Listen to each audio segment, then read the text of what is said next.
Assalamu alaikum. You're watching Sir Wasim Language Club, and this is Wasim here. And I hope you all are fine. So, guys, आज फिर हम मौजूद हैं आपके साथ with another video, another very informative video. और आज हम बात करने जा रहे हैं verb to be के बारे में. Verb to be. Very informative और very simple general topic, but people are a little confused about that. So today we are going to learn something. What is the real usage of that?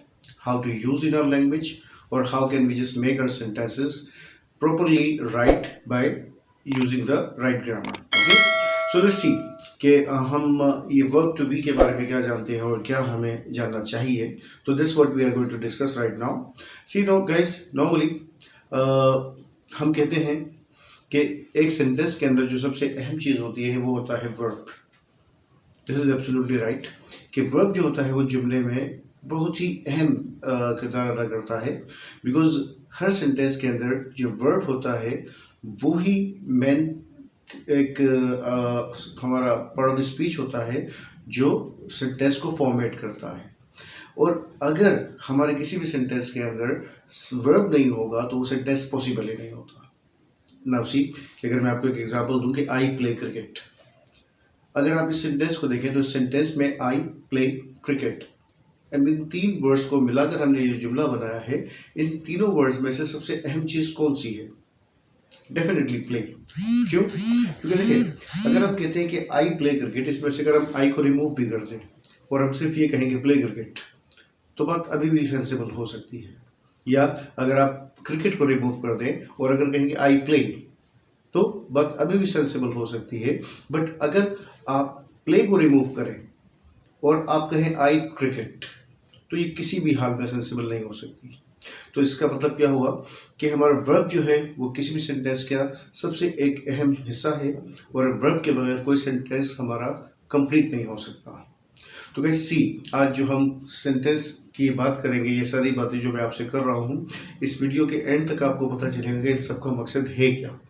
तो just keep watching और try to understand the logic behind that. तो guys see, हमारा जो verb to B है ये हम इसको separately क्यों पढ़ रहे हैं? क्योंकि नॉर्मली वर्ब की आमतौर पर चार फॉर्म्स होती हैं. Present form, past form, past participle and present participle. We call them first form, second form, third form, fourth form. ing form, fourth form, right? तो guys, normally verbs की चार forms होती हैं, but ये जो verb to be है इसकी 8 forms होती हैं. 8 मतलब why 8? क्योंकि ये सब्जेक्ट्स को देखकर अपनी फॉर्म्स को चेंज करता रहता है. फॉर्म के लफ्जी मायने क्या होते हैं? फॉर्म के लफ्जी मायने होते हैं शक्ल. तो ये अपनी शक्ल तब्दील कर लेता है अपने सब्जेक्ट्स के हिसाब से. तो उसी कि इसकी 8 फॉर्म्स हैं कौन सी, सबसे पहले उनको देख लेते हैं. तो गाइज बी को हम एज फर्स्ट फॉर्म यूज कर सकते हैं इज एम आर की सूरत में. इसकी सेकंड फॉर्म होती है वॉज वर, इसकी थर्ड फॉर्म होती है बिन, और इसकी फोर्थ फॉर्म होती है बीइंग. तो ना उसी कि बीइंग, बिन, वॉज वर और इज एम आर 7, और बी खुद, इन सबको अगर हम काउंट करें तो ये टोटल बनती है 8. अब हम बात करते हैं इसकी जरा मीनिंग पे, इसकी सेंस पे, कि बी एग्जैक्टली आपको सेंस क्या देता है, मीनिंग क्या देता है. तो सी, बी हमारे सेंटेंसेस में या बी की लफ्जी मीनिंग जो आती है वो आती है होना की. होना यानी कि एग्जिस्टेंस, आपकी मौजूदगी, आपका वजूद, होना. This is called basically the meaning of your be verb. अब सी कि अगर आप कोई जुमला फॉर्मेट करते हैं, जैसे फॉर एग्जाम्पल अगर आप एक बात कहना चाह रहे हैं, अगर आप कहना चाह रहे हैं कि भाई मैं जाता हूँ, तो आप बोलते हैं आई गो. अगर आप बोले मैं खाता हूँ तो आप बोलेंगे आई ईट. अगर आप बोलें कि भाई मैं पढ़ता हूँ या मैं देखता हूँ तो I learn, I read, I watch, ये सब आप वर्ड्स कह सकते हैं. मगर अगर आप कहें कि भाई मैं खुश हूँ, तो अब मैं खुश हूँ. अब यहाँ पे ये सेंटेंस जो आप कह रहे हैं, इसमें बेसिकली आप क्या कह रहे हैं कि आप कह रहे हैं कि मैं खुश हूँ. आप अपनी एग्जिस्टेंस की बात कर रहे हैं, मौजूदगी की, अपने वजूद की, अपनी हालत की.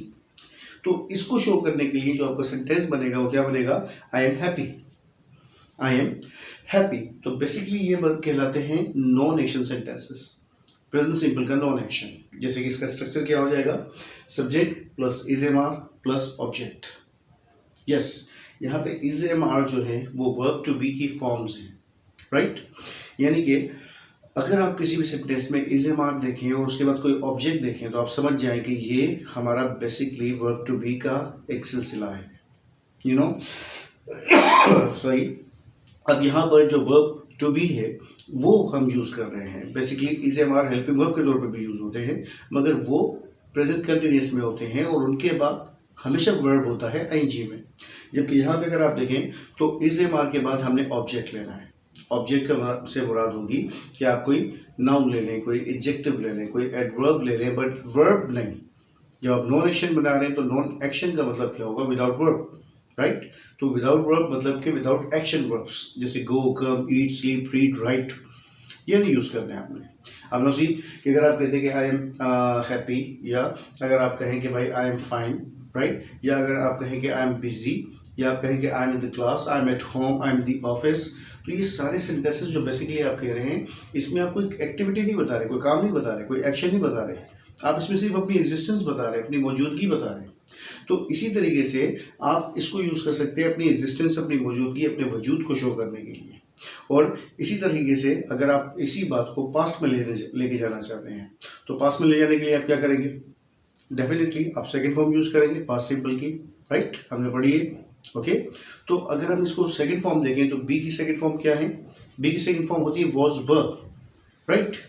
तो अब वॉज वर अब यहाँ पे अगर आप यूज कर लेंगे तो बेसिकली ये सेंटेंस बन जाएगा आपके पास्ट के बारे में, ठीक है।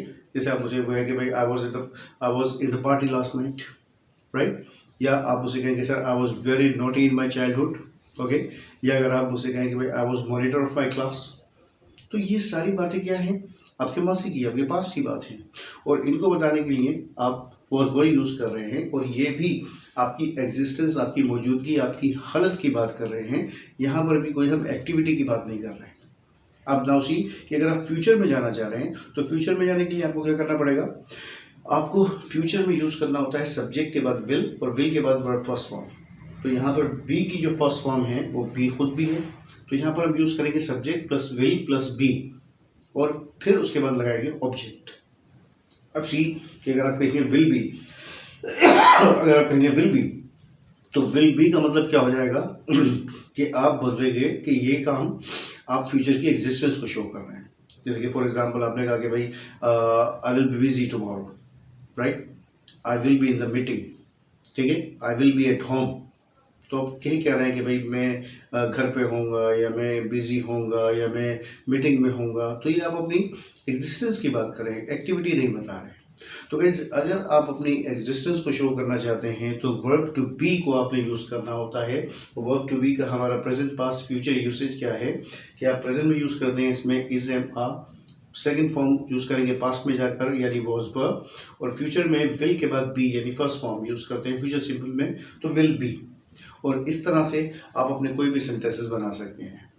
आखिर में एक काम की बड़ी इंपॉर्टेंट बात कि अगर आप is am are, was were और विल बी को लेकर कंफ्यूज हो रहे हों तो एक बात याद रखिएगा कि is am are, was were और विल बी ये जब भी सेंटेंस में आएंगे तो इनके बाद पॉसिबली हमारे पास दो ऑप्शंस हो सकते हैं जो आते हैं।